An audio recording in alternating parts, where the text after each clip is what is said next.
सच्चिदानन्दरूपाय विश्वोत्पत्त्यादिहेतवे तापत्रय विनाशाय श्रीकृष्णाय वयं नुमः। अकालमा मृत्युवरण गरेका यसठा उमाजो जति छन् मरेका पाउन् सबैले वैकुण्ठ धाम भन्दै गरौँ श्री हरिमा प्रणाम भन्दै गरौँ श्री हरिमा प्रणाम। जय श्री राधे, जय श्री कृष्ण। आदरणीय श्रद्धालु भक्तजनहरू, गरुड पुराण श्रवण गराइरहेको छु हजुरहरूलाई। जीवनको विषयमा सुन्नुभयो हजुरहरूले धेरै विषयमा। मैले भने हजुरहरूसँग मृत्यु पछाडिको यात्रा कसरी सहज बनाउने, मृत्यु पछाडिको यात्रा कस्तो रहन्छ, जसले पाप कर्म गर्दछ त्यस्तो व्यक्तिको मृत्यु कस्तो हुन्छ, कति दुःखदायी हुन्छ, मृत्यु वरण गरिसके पछाडिको यात्रा कतिको दुःखदायी हुन्छ, अनि पापी मानिसले कस्तो किसिमको नरक भोग्नु पर्दछ, नरक भोगेर आएको मानिसको कस्तो किसिमका चिन्ह हुन्छन् र उसले पाप गर्यो अब उसको मुक्ति भएर फेरि जन्म लिँदाखेरिमा गर्भमा बस्दाखेरि कस्तो किसिमको पीडा हुन्छ भन्ने किसिमका कथा प्रसङ्गहरू श्रवण मैले हजुरहरूलाई गराइराखेको छु भने विनिता पुत्र गरुडले भगवान विष्णुलाई यो प्रश्नहरू राख्दै जानुहुन्छ त भगवान विष्णुले यसको विषयमा चर्चा गरिरहनु भएको छ। त अब यहाँनिर सुतजी भन्नुहुन्छ, इति श्रुत्वा तु गरुड कम्पितो स्वथपत्रवद जनानामुपकारार्थं पुनः प्रपक्ष केशव।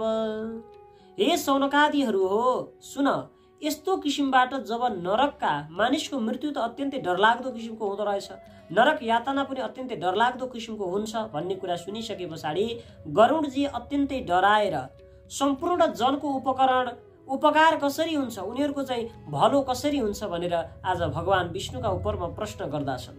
के भनेर प्रश्न गर्दैछन् त भन्दाखेरिमा जसले जानी नजानी मनुष्यले गरेको पाप कर्महरू छ त्यो पापको यातना नभोगिकन हैन नभोग्ने उपाय कस्तो छ। मानिसले जानेर होस् या अनजानमा कुनै पाप कर्म उसबाट भयो हैन, उसबाट भूल भयो भने अब त्यसबाट चाहिँ कसरी बच्ने त्यसको विषयमा चाहिँ प्रभु म जान्न चाहन्छु।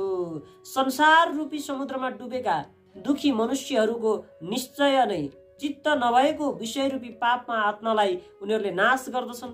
हे स्वामी जगदीश्वर, निश्चय गरी पुराणादि वेदशास्त्रादि विचार गरेर हजुरहरूले कसरी मानिसको उद्धार हुन्छ, कस्ता कर्म गर्दाखेरिमा मानिसले अगति पर्नु पर्दैन, जुन कर्म गर्नाले व्यक्तिले सद्गति प्राप्त गर्दछ त्यो विषयमा मलाई आज्ञा होस् भनेर गरुडजीले प्रश्न गरिसके पछाडि भगवान विष्णु भन्नुहुन्छ, साधु पृष्ठम त्वया तार्क्षम मानुषाणम हिताय वै शृणुष्वावैतो भूत्वा सर्वं ते कथयाम्यहम्।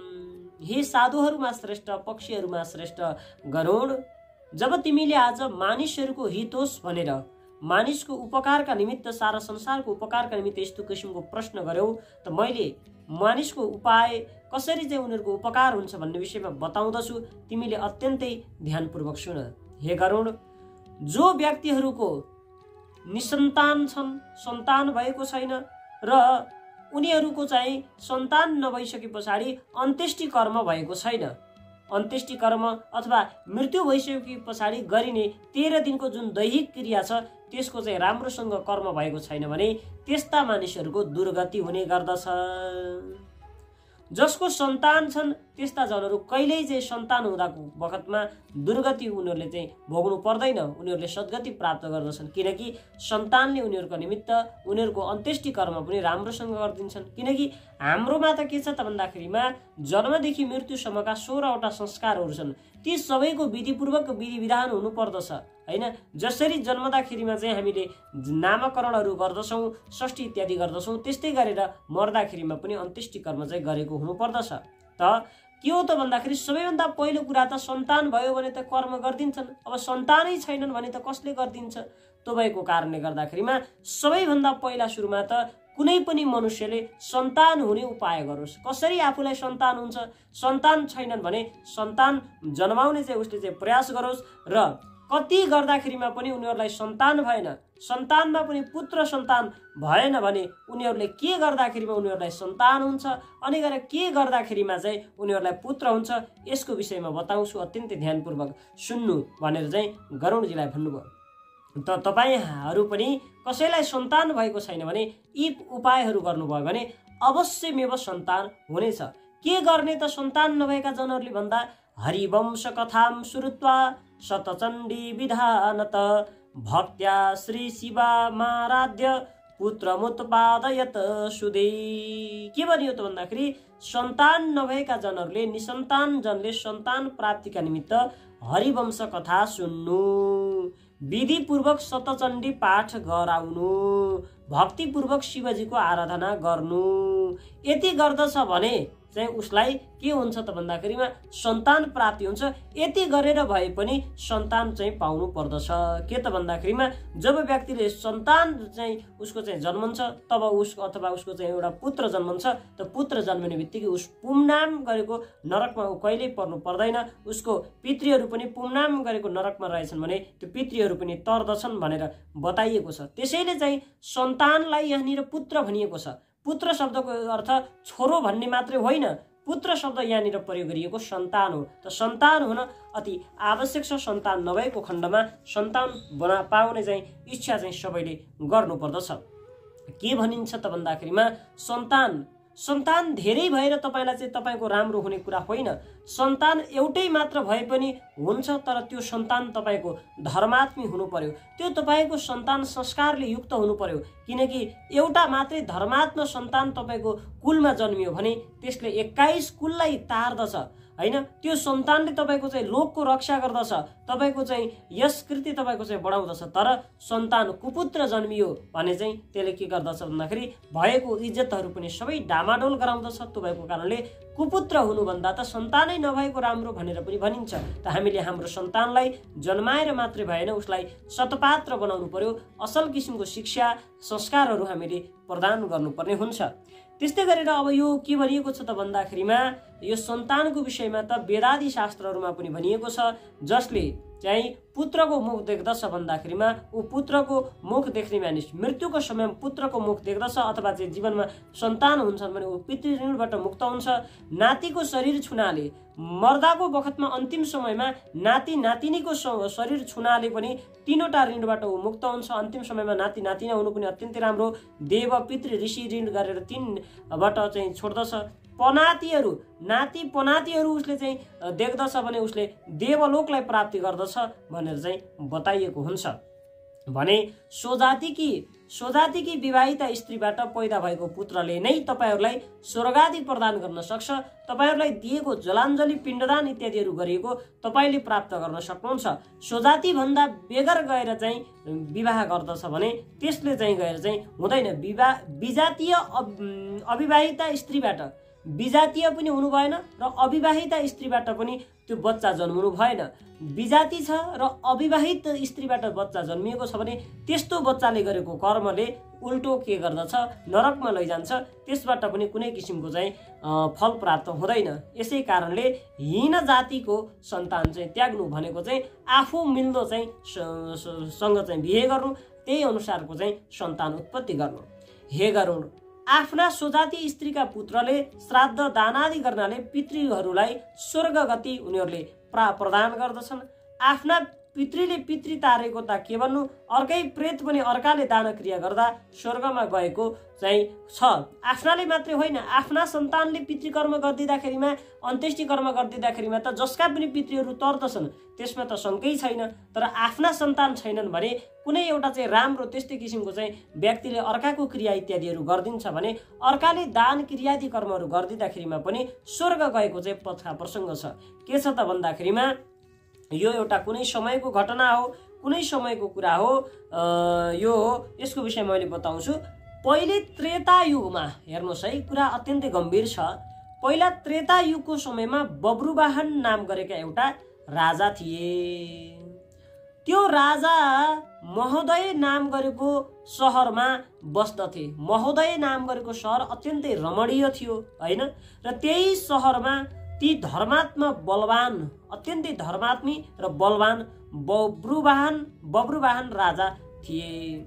ती राजा कस्ता थिए त भन्दाखेरिमा यज्ञ गराइरहने, यज्ञदानमा मुख्य श्रीमान, ब्राह्मण साधुमा भक्तमा चाहिँ अत्यन्तै चाहिँ श्रद्धा भक्ति चाहिँ देखाउने, धर्मपूर्वक चाहिँ सन्तानलाई जस्तै गरेर प्रजाहरूको पालन गर्ने हैन। राजाले चाहिँ प्रजालाई र सन्तानलाई अलग देख्नु हुँदैन। अहिलेका हाम्रा नेताहरू यही भएर त यो सारा कुराहरू बिग्रिरहेको छ। आफ्नोलाई चाहिँ नजिक ठान्छन्, प्रजालाई पराई ठान्छन्।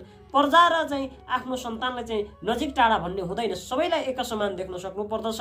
त्यो प्रजालाई पालन गर्ने, नीतिपूर्वक नियमपूर्वक दण्ड गर्ने, राजधर्ममा युक्त भएका ती बब्रुवाहन राजा कुनै दिन के भयो त भन्दाखेरि सेना लिएर शिकार खेल्न वनमा गएका थिए। अब राजा महाराजाहरू त शिकार खेल्न जान्थे। त्यो वन कस्तो थियो त भन्दाखेरिमा त्यो अनेक किसिमका पर्वतहरूले युक्त भएको, अनेक किसिमका वृक्षहरूले शोभायमान भएको त्यो चाहिँ वन, अनेक किसिमका पक्षीहरूको आवाजले गुन्जायमान भएको, धेरै प्रकारका मृगहरूको समूह रहेको त्यो वनमा चाहिँ त्यो वनको मध्य भागमा एउटा ठुलो मृगलाई उनले राजाले टाढैबाट देखे, अत्यन्तै राम्रो मनमोहक किसिमको मृगलाई। त्यो मृगलाई उनले चाहिँ अब यसलाई चाहिँ बाणले हान्नु पर्यो भन्ने चाहिँ विचार गरेर बाणले चाहिँ हान्न लागे। बाण लागिसके पछाडि चाहिँ मृग जो छ त्यो चाहिँ रगतको धारो लागेको छँदै चाहिँ त्यो मृग चाहिँ त्यहाँबाट चाहिँ कता गयो हैन। बाण लाग्यो, रगत पनि अब त्यो झर्यो, तर चाहिँ त्यो कता गयो मृगलाई भेटाउन सकिएन। अब यो मृग कहाँ गयो त भनेर चाहिँ बब्रुवाहन राजा त्यो मृगको पछाडि दोग्रदै जाँदा अत्यन्तै के हो त भन्दाखेरि राजा त थाके, प्यास लाग्यो, तिर्खा लाग्यो, घाँटी सुकेर मूर्छा परिएलाकै जस्ता भए। अब त्यसपछि यता कतै पानी खाने स्रोत केही छ कि, तलाउ छ कि भनेर हेर्दाखेरिमा त्यहाँ एउटा तलाउ चाहिँ उनले देखे। तलाउ देखिसके पछाडि त्यो तलाउको नजिक गएर उनी चाहिँ आफ्नो घोडाबाट चाहिँ झरे। त्यसपछि गएर स्नान गरे हैन। सुगन्धित वासनाले युक्त भएको कमलका फुलहरूले शोभायमान भएको त्यो चाहिँ तलाउमा गएर चाहिँ ती बब्रुवाहन राजाले सबैभन्दा पहिला त आफ्नो तिर्खालाई, प्यासलाई मेटाए। त्यस पश्चातबाट अब तलाउबाट बाहिर आइसके पछाडि उनी विश्राम गर्न थाले। विश्राम गर्दाखेरिमा त्यो त ठाउँ अत्यन्तै रमणीय थियो। तिनले अति मनोहर शीतल छाया भएको चाहिँ ठुलो बरको वृक्ष देखे। त्यो कस्तो वृक्ष थियो त भन्दाखेरि चारैतर्फ हाँगा गएका, धेरै जग्गामा चाहिँ त्यो बरको रुख फैलिएको। बरको रुख त धेरै भयो भने त धेरै फैलिन्छ, त्यस्तो किसिमको फैलिएको, अनेक किसिमका पक्षीहरू बसेको त्यो वनको चाहिँ ठुलो ध्वजा समान भएर चाहिँ त्यो बर चाहिँ त्यो वनमा रहेको रहेछ। त्यही बरको बुटो मुनि गएर चाहिँ के त भन्दाखेरि राजा चाहिँ बसे। राजा बसिसके पछाडि त्यो राजा बसिरहेको बेलामा चाहिँ एउटा अत्यन्तै भोक तृष्णाले आकुल व्याकुल भएको चाहिँ एउटा प्रेत उनले चाहिँ त्यो स्थानमा गएर बस्दाखेरिमा चाहिँ देखे। अब त्यो प्रेत कस्तो थियो त भन्दाखेरि कपालहरू चाहिँ ठाडा भएका, मैला हैन चाहिँ फोहरा चाहिँ कपडाहरू लगाएको, शरीरमा चाहिँ मासुले रहित भएको, हाड नसा मात्र डरलाग्दो किसिमबाट देखिएको यस्तो किसिमको प्रेतलाई देखिसके पछाडि राजा अचम्म परे हैन। अचम्म परे। अनि राजा अचम्म परिसके पछाडि राजाले चाहिँ के भने त भन्दाखेरि राजाले चाहिँ तिमी को हौ, तिमी चाहिँ यहाँ कसरी यस्तो चाहिँ अवस्थामा छौ भनिसके पछाडि प्रेतले भन्यो म प्रेत भाव छोडेर परम गतिमा प्राप्त हुने भएँ। हे राजन, हजुरले आज मलाई यो ठानमा आएर देख्नुभयो, मलाई सोध्नुभयो। हजुरले सोध्ने बित्तिकै अब म चाहिँ प्रेत योनिबाट छुट्ने भएँ। हे महाबाबु, हे राजन, म धन्य रहेछु। हजुर जस्ता चाहिँ धर्मात्मी राजासँग आज मेरो भेट भयो। प्रेतको यस्ता किसिमका कुरा सुनिसके पछाडि राजा भन्दछन् कालो वर्ण भएर ठुलो डरलाग्दो मुख, घोर डरलाग्दो चाहिँ भएका छौ तिमी। कुन कर्म, कुन यस्तो चाहिँ तिमीले पाप कर्म गर्यौ जसले गर्दाखेरि आज तिमीले यस्तो किसिमको चाहिँ यो भोग दुःख भोग चाहिँ गर्नु पर्यो। तिमीले सबै कुरा बताऊ, तिमी को हौ, तिम्रा निमित्त मैले के दान गर्नाले चाहिँ तिम्रो यो प्रेतत्व नाश हुन्छ भनेर चाहिँ राजाले सोधिसके पछाडि आज त्यो प्रेतले भन्दछ हे नृपश्रेष्ठ, हे चाहिँ राजन, म हजुरलाई सम्पूर्ण मेरो चाहिँ वृत्तान्त बताउँछु। हजुरले चाहिँ अत्यन्तै ध्यान दिएर सुनिबक्सेला। मेरो प्रेत भएको कुरा सुन्दा हजुर दया गर्नमा योग्य होइबक्सन्छ। हजुरले पक्कै दया गर्नुहुन्छ भन्ने आशा मैले लिएको छु। सम्पूर्ण सम्पत्तिले युक्त भएको वैदेश नाम गरेको एउटा नगर छ। त्यहाँ मणि माणिक रत्नले युक्त भएको चारै जातका जनहरू सम्पत्तिले युक्त भएर रहेका छन्। महत हर्म्य राजाको घर, धनीहरूका घर अति शोभायमान छन्, धर्मले पनि युक्त छन्। हे राजन, त्यसै सहरमा सधैँ देवताको पूजा गरी म बस्दथेँ। त्यो सहरमा चाहिँ सधैँ देवताको पूजा आराधना गरेर म बस्दथेँ। मेरो वैश्य जात हो, सुदेव चाहिँ मेरो नाम हो होइन, सुदेव नाम हो भने हजुरका अगाडि नै छु। मैले हवनादि गरी देवतालाई खुसी पारी कव्य श्राद्धादिले चाहिँ पितृलाई खुसी गराएर मात्रै आफूले चाहिँ के गर्थे, खाना चाहिँ भोजन लिन्थे। मैले सारा ब्राह्मणलाई चाहिँ दान गर्ने कर्महरू गरेँ, ब्राह्मणहरूलाई पनि खुसी पारे, दुखी दरिद्र अन्धालाई अन्नादि दिई खुसी गराएँ। हे राजन, तर के भयो त भन्दाखेरि दैवको गतिका अगाडि कसैको पनि केही लाग्दो रहेन रहेछ। दैवको गतिले गर्दा त्यो सम्पूर्ण कर्म मेरो के भयो त निष्फल भयो। हजुरलाई त्यो निष्फल भएको कारण पनि मैले बताउँछु। किन निष्फल भयो त? मैले सारा चाहिँ धर्म कर्म गर्दाखेरिमा अन्तिममा गएर निष्फल हुनुको कारण के थियो त भन्दाखेरि मेरा सन्तान थिएनन्। सन्तान थिएनन्, न त चाहिँ मेरो दाजुभाइ थिए, न त मेरो चाहिँ मित्र थिए, मेरो भन्ने भने कोही पनि थिएन। कोही पनि नभइसके पछाडि मेरो क्रिया गर्ने व्यक्ति भएन, मृत्यु भइसके पछाडि क्रिया गर्ने व्यक्ति कोही पनि भएन। यो सन्तान छैन भनेर मात्रै पनि चिन्ता लिनु पर्दैन। सन्तानको कुरा एउटा अलग कुरा हो। सन्तान नभएको अवस्थामा उसको दाजुभाइ इष्टमित्रले पनि त्यो क्रियाकर्महरू चाहिँ गराउन मिल्छ होइन। सन्तान नहुँदाखेरिमा पनि हामीले चाहिँ भगवानको आराधना गरेर वैकुण्ठ धाम जान सक्छौँ होइन।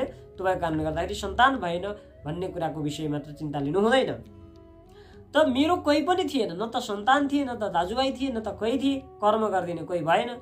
जसको कारणले गर्दाखेरि मेरो अर्धोदेखि जुन 13 दिनको क्रिया छ, अनि गएर चाहिँ मासिक श्राद्धहरू छन्, अनि यी कुनै पनि किसिमको चाहिँ काम भएन।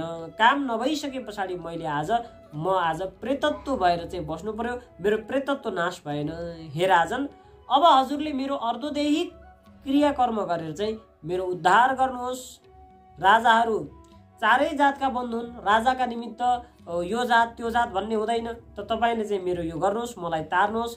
हजुरलाई मैले एउटा मणिरत्न दिन्छु, जसरी मेरो प्रेत योनि छुटी सद्गति मलाई प्राप्त हुन्छ, हजुरले त्यही किसिमले चाहिँ मेरो कर्म गरिदिनुहोस्। हे वीर, हे राजन, मेरो कल्याणको इच्छा छ भने क्रिया हजुरले चाहिँ गरिदिनुहोस्। भोग तृषाले मैले अति दुःख सहनु परेको छ होइन। यो वनमा चाहिँ पाकेको अति मिष्ट रसिला फलहरू छन्, तर मैले चाहिँ भोक लाग्दाखेरिमा त्यो पनि मैले चाहिँ खान पाउँदिनँ। तृषा लाग्दाखेरिमा हजुरले आएर पानी पिउनु भयो, मैले त्यो पानी पनि पिउन पाउँदिनँ। यस्ता किसिमबाट मैले दुःख पाएको छु। हे राजन, मेरो पहिले विधिसित नारायण बलि कर्म गरिदिनु। यदि कसैको क्रियाकर्म पहिला भएको छैन, पितृहरूले दुःख दिएका छन्, पितृ तरेका छैनन् भने सबैभन्दा पहिला नारायण बलि कर्म गर्नुपर्छ। त्यस पछाडि गएर अर्धोदैहिक कर्म गर्नु। अर्धोदैहिक क्रिया गर्नु भनेको 13 दिनको कर्म गरिदिनु। यति गरिदिनु भयो भने निश्चय प्रेतत्व नाश हुनेछ। हेर्नुहोस् है, यहाँनिर हजुरहरू सबैले बुझ्नुपर्ने कुरा, यदि कसैको चाहिँ पितृहरू तरेनन्, कसैको चाहिँ कर्म राम्रोसँग पुगेन, पितृदोष बारम्बार छ, पितृहरू सपनामा बारम्बार देख्नुहुन्छ, घरमा चाहिँ अशान्ति क्लेश छ भने तपाईँलाई जहाँ हेराउँदा पनि खेरि पितृदोष भन्छन् भने तपाईँले ब्राह्मणद्वारा चाहिँ नारायण बलि गराइदिनु भयो भने त्यो प्रेतत्व नाश हुन्छ र उनीहरू चाहिँ पितृको रूपमा चाहिँ जान्छन्, उनीहरू प्रसन्न हुन्छन्।